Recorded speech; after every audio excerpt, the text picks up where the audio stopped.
He said he loved me, but couldn't stop punishing me for my past, true Reddit relationship story. Love, jealousy and OCD. Welcome to Next Chapter Life Stories. Your support means the world to us. Please like, subscribe and share with friends.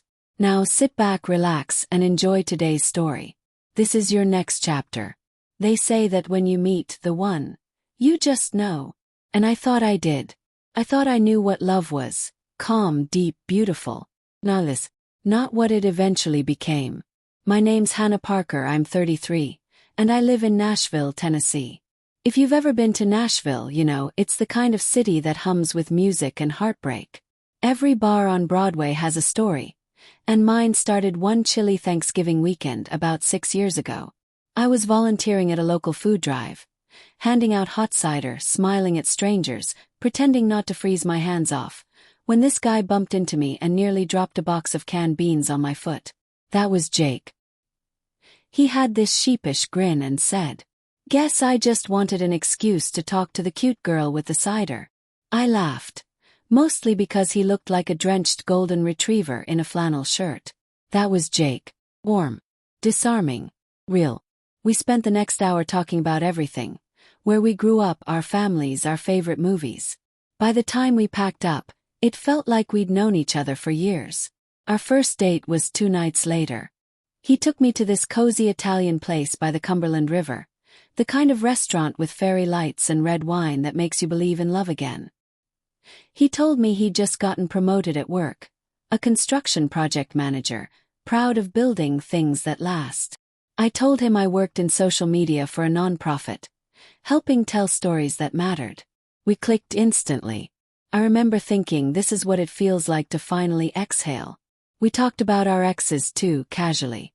He said he'd only had one serious relationship. I mentioned my college boyfriend, Mark, who I dated for 3 years before we both moved in different directions. It wasn't dramatic, just life. But when I said his name, something flickered in Jake's eyes. Not anger, more like discomfort. He didn't say anything at the time, just changed the subject. And I didn't think much of it. If only I'd known that one tiny conversation would turn into the fault line that would crack everything open. Over the next few months, Jake and I became inseparable. Weekend hikes, Netflix marathons, Sunday brunches at my favorite cafe downtown. He met my friends, charmed my parents, and even started learning how to cook. Badly, but with enthusiasm. He called me Sunshine. And when I'd tell him how lucky I felt, he'd say, "No, Hannah. I'm the lucky one. You saved me from myself." At the time I thought it was just something sweet to say. Now I realize, maybe that was his truth. Maybe he really was trying to be saved. The first time I noticed something was off, we'd been dating about 6 months. We were watching a movie, some old romantic comedy, and out of nowhere he asked, "Did you ever watch this with your ex?" I laughed a little, thought he was joking. But he wasn't. I said, "No, I don't even think Mark liked movies like this." He nodded slowly, but I could tell. His mind didn't stop there. Over the next week, small questions started sneaking into random conversations. Did you ever travel with him? Did he buy you flowers? Was he the first guy you said, "I love you" to? It wasn't aggressive. It was curious. Too curious. The kind of curiosity that carries anxiety behind it. I remember teasing him once. "You ask more questions than my therapist." He smiled, but his eyes didn't. And that was the first time I felt it. That quiet, uneasy tug in my chest. Still I brushed it off. Everyone gets insecure sometimes, right? And besides, I loved him. When he moved in with me a year later, it felt right. We painted the walls, bought a second-hand couch, argued over where to put the TV. It was normal, happy, domestic. I thought we were building something real. But love built on eggshells doesn't last long. It started small, an offhand comment about my past, a question about who'd texted me, a look when I mentioned a male coworker. Then it grew. He'd scroll through my old Facebook albums late at night, then wake me up with quiet questions. "Why did you keep this picture up? Did he take that one of you? You look really happy there, happier than with me?" Each question felt like a paper cut. Small on its own, but over time they bled me dry. I tried to be patient. I told myself he's just overthinking. He'll grow out of it. But instead of fading, it grew roots. Once, at a 4th of July barbecue, we were laughing with friends when someone mentioned college memories. And Jake suddenly froze. He pulled me aside, voice low, trembling. "I just can't stop picturing you with him. It's like it's happening right in front of me." His hands were shaking. I held them, whispered, "It's over, Jake. He's not in my life anymore." But he just shook his head and said, "It doesn't matter. It's all I see." That night he didn't come to bed. He stayed on the couch, eyes open in the dark, lost somewhere I couldn't reach. That's when I realized, this wasn't jealousy. This was something deeper, something broken, and I didn't know how to fix it. When we first started couples therapy, I was still hopeful. I thought maybe, just maybe, if we sat in front of someone neutral, someone trained to make sense of emotions, Jake would finally see me again. Not as his enemy, not as a woman with a tainted past, but as the wife who loved him fiercely, who never gave him a single reason to doubt. Our therapist, Dr. Elaine Crawford, worked out of a small office in downtown Denver. Her waiting room smelled faintly of lavender, and there was always soft jazz playing, the kind of environment designed to make you feel calm, even when your insides were shaking. I remember sitting on that beige couch next to Jake, knees pressed together, pretending I wasn't terrified that this would be the beginning of the end. Elaine started the session with a simple question.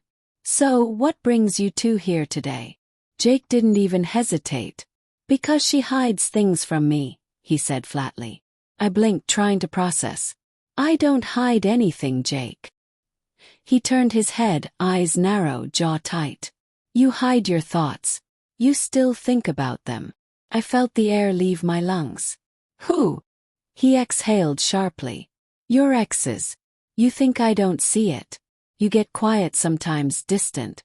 I know what that means." Elaine scribbled something on her notepad and looked at him gently. "Jake, are you saying you believe your wife is still emotionally involved with people from her past?" "Not involved," he said, rubbing his face. "But she hasn't let go. She's haunted." I wanted to scream, not out of anger but out of pure exhaustion. Had let go. I'd built an entire life with him. But no matter what I did, it was like being tried for a crime that didn't exist. Over the next few weeks, our sessions became a loop. Me trying to explain, him twisting my words. Elaine told me later that Jake likely suffered from a subtype of OCD called retroactive jealousy, when someone becomes obsessed with their partner's past relationships, unable to control intrusive thoughts or comparisons. Made sense. It made everything make sense. But knowing there was a name for it didn't make living with it easier. At home, he'd oscillate between loving and cruel. Soft apologies one moment, icy silence the next. One night we were cooking dinner, spaghetti and meatballs, his favorite. I reached for the red wine and he froze. "Where did you learn to cook that way?" he asked suddenly. "What way?" "That thing you do with your hands. I saw you doing it before. Did you learn that from him?" I stared at him, dumbfounded. "Jake, it's just stirring sauce." He slammed the spoon down. "Don't gaslight me. You think I don't know." The spoon hit the floor, splattering sauce across the cabinets. And just like that, the warmth of the evening disappeared. I cleaned in silence while he stormed off to the backyard, the smell of burnt garlic hanging heavy in the air. There were nights when I'd wake up and find him sitting on the edge of the bed, scrolling through my old photos. He'd zoom in on my face, my friends, the places I'd been. "You said you deleted all your old pictures," he whispered once. "Those are from Facebook. 10 years ago, Jake. I forgot they even existed." "You forgot." He laughed bitterly. "How convenient." It didn't matter how many times I explained, how many reassurances I gave. His mind would twist my words into proof. The worst part was that I began to believe I was the problem. I started avoiding topics, songs, even TV shows that might trigger him. I deleted contacts, old playlists, photos from my college days. I erased my own history just to keep peace in our home. But peace never came. Therapy helped. Until it didn't. Elaine encouraged Jake to practice exposure response prevention, to confront his fears without giving in to compulsions. First he tried. He'd catch himself mid-accusation, breathe deeply and say, "I know this isn't real." And I'd smile, touch his arm, whisper, "That's progress." But then, one small trigger, a random memory, a song playing in the car, and he'd spiral all over again. One night I came home from work, exhausted, and found him sitting in the living room, holding an old letter I wrote to a college friend. "Where did you find that?" I asked quietly. "In your keepsake box. You went through my stuff. You said there were no secrets," he snapped. "Then why hide this?" I took the letter from his hand. It was just a thank you note from a friend who helped me move apartments. Nothing romantic. Nothing suspicious. But Jake's face twisted with disgust. "You'll never admit it, will you? You'll just keep pretending you're innocent." And something inside me broke. "Jake, I'm so tired." He turned toward me. "Of what? Of lying?" "No," I said softly. "Of proving I'm not." The next morning I called Elaine and asked if we could have a solo session. I needed help. Not for him but for me. She told me something that hit hard. You can't love someone into healing. They have to choose it themselves. That sentence echoed in my mind for days. Because I'd been fighting for two people this whole time. For him and for the version of us that no longer existed. A week later, Jake came home early from work. I was sitting on the couch with a mug of tea, half watching some mindless reality show just to drown out my thoughts. He stood there for a while, silent, hands in his pockets. Finally he said, "I called a lawyer." The world seemed to tilt. "What?" "I can't keep doing this," he said. "I love you, but I'm exhausted. I can't trust you. I can't even trust myself anymore." My throat tightened. "You think giving up is going to make you feel better?" He looked down at the floor. "I think staying is killing me." I wanted to scream that it was killing me too. That I had bent myself into shapes I didn't even recognize anymore. But all that came out was, "So that's it. You're just done." He sat down across from me, his eyes wet. "I don't want to hate you," he whispered. "But I do. Sometimes I look at you and feel this anger I can't control. And I know it's not fair, but I can't stop it." There it was, the ugliest, most honest truth. He wasn't leaving because he didn't love me. He was leaving because loving me had become his illness. That night, he slept in the guest room. I lay in bed staring at the ceiling, listening to the sound of his restless pacing down the hall. Every few minutes, I'd hear him stop, sigh, whisper something under his breath. At one point I heard him crying. I didn't go to him. Because I'd done that 100 times before. And every time, it only made the next fall harder. When I woke up the next morning, he was gone. There was a note on the kitchen counter. "I need space. Don't call me. I'll reach out when I'm ready." That was it. No, "I love you." No, "I'll come home." Just absence, cold, final, silent. Days turned into weeks. I still went to therapy. I still worked. But I felt like a ghost living in my own house. Our anniversary came and went. 8 years of marriage. And I spent it alone, watching the sun set over the Rockies with a glass of wine I didn't even want to drink. I thought about texting him but stopped. Because healing, I realized, wasn't about waiting for him to come back. It was about remembering who I was before all of this. Elaine encouraged me to write down what I missed most. Not about Jake, but about myself. And that's when I saw how much of me I'd lost trying to soothe someone else's mind. I missed my laughter. I missed my confidence. I missed not being afraid of saying the wrong thing. Then one night my phone rang. It was Jake. His voice sounded small. "I'm seeing a new therapist," he said. "And a psychiatrist. I've been diagnosed officially. City. Retroactive jealousy disorder. I'm on medication." I didn't know what to say. He continued. "I finally see what I did to you. I'm so sorry." And for the first time I believed him. We talked for over an hour. He said he'd been reading books, joining support groups online, learning about intrusive thoughts. He said he didn't expect forgiveness, but wanted me to know he was getting better. When he asked if I thought we could try again someday, I said, maybe, but only if we both heal first. Separately. He was quiet for a long time, then whispered, I miss you. And I said, I miss who we were before the fear took over. That night after the call, I sat on the porch wrapped in a blanket, listening to the wind move through the trees. And for the first time in months, I didn't feel broken.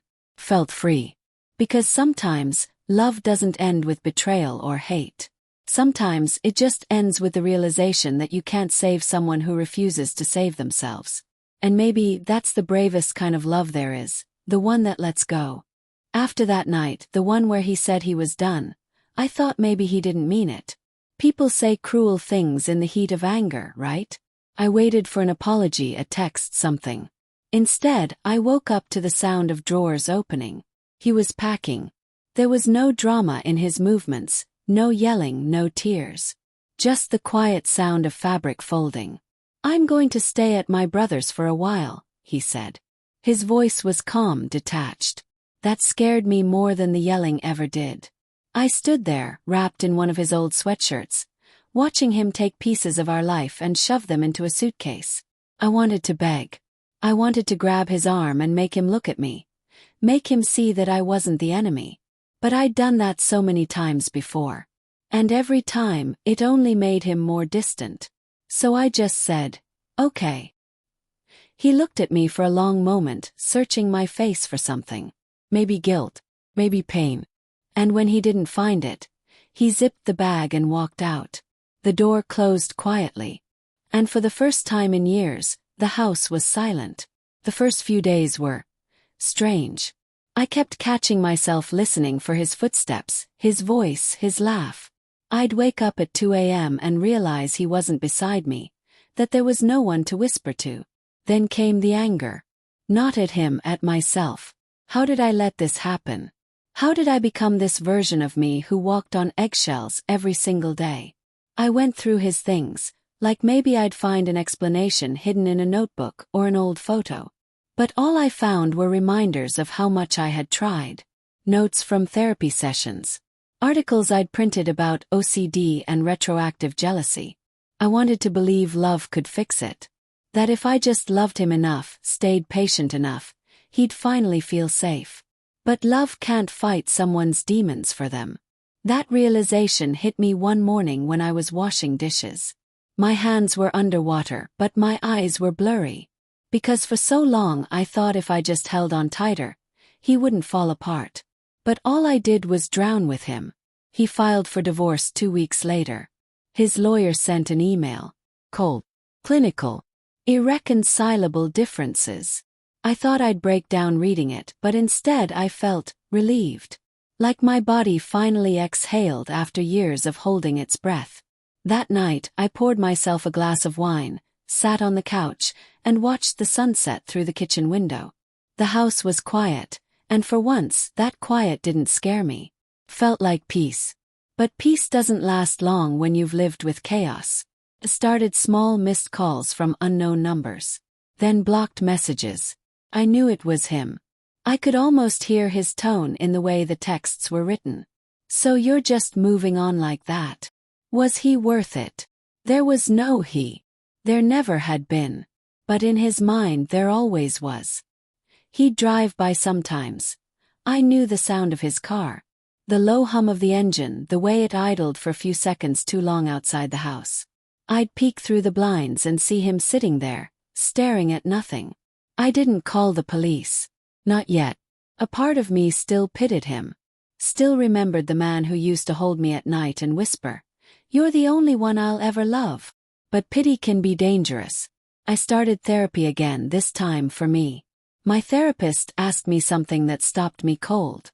Why do you keep defining love by how much pain you can tolerate? It was like she took a mirror and shoved it in front of my face. I'd spent years proving my loyalty, proving that I wasn't like the others in his head. Every time he doubted me, I tried harder to convince him. Every time he accused me, I tried to be more transparent. I thought that was love, showing him he was safe. But real love doesn't require constant proof. It's not love if one person is always the defendant and the other the judge. The divorce went through that spring. The papers arrived on a rainy Thursday, fittingly. I remember sitting on the floor, holding that envelope like it was heavier than it should be. And then, for the first time, I said it out loud. It's over. Not with sadness. With peace. I didn't cry that day. I cleaned the house, opened the windows, and let the rain smell fill the rooms. I made dinner for one. I turned on music and danced while chopping vegetables, just because I could. That night, I slept like I hadn't in years. For months I started to heal. Slowly. I took walks, went to yoga, reconnected with old friends who'd quietly faded from my life when things got too dark. I even started painting again, something I hadn't done since college. People talk about healing like it's this linear process, but it's not. Some mornings I woke up feeling like sunlight. Others I felt like a ghost. But even on those days I was free. Then, one evening I came home and found a letter taped to my door. It was in his handwriting. The sight of it made my stomach twist. I almost threw it away, but something stopped me. Inside, the letter said, "I'm sorry. I know I hurt you. I'm getting help now. But I can't stop thinking about what you did to me. I still see you with him when I close my eyes. I still feel sick when I imagine you smiling at someone else. There was no him. There never had been." I sat on the floor and read it 3 times, my hands shaking. It was the same loop again. Guilt, blame, apology, then back to guilt. I didn't respond. I folded it, put it in a drawer, and told myself that's where it would stay. But that night I checked my locks twice before going to bed. Weeks passed, then months. Every so often I'd get a message from a random account. "Hey, remember me?" Or "You moved on pretty fast." Always vague. Always the same rhythm. I blocked everyone. But sometimes when I walked to my car after work, I'd feel eyes on me. Maybe it was paranoia. Maybe it wasn't. It's strange how the body remembers fear even when the mind wants to move on. One Sunday morning I went to the farmer's market. It was sunny, kids were laughing, music was playing, and for a second I forgot all of it. I was just a woman buying flowers, sipping iced coffee, and thinking I made it. Then someone brushed past me. I turned, and for a heartbeat I thought I saw him. Same dark jacket, same walk. My breath caught. But when he turned, it wasn't him. Just some stranger. Still, I couldn't shake the chill. I left early. When I got home, there was a bouquet of lilies on my doorstep. No note. He used to bring me lilies. Always lilies. That night I didn't sleep. I wish I could tell you the story ended neatly. That he vanished, that I never heard from him again. But life isn't like that. Healing isn't a clean break. Sometimes ghosts linger. And sometimes they wear the face of someone you once loved. But here's what I learned. Love shouldn't feel like surveillance. Love shouldn't demand your guilt to feel secure. And love should never make you afraid to sleep at night. Last week I changed my number. I moved to a new apartment across town. I joined a support group for people who've lived through emotionally controlling relationships. It's strange. I don't feel broken anymore. I just feel human. I still check the door twice before I go to bed. Old habits. But now when I do, I smile. Because I know I'm safe. Not because someone told me I am, but because I made myself safe. And for the first time in years, I'm excited about the future. Thanks for listening to my story. What would you do if you were me? Share your thoughts or your story in the comments below.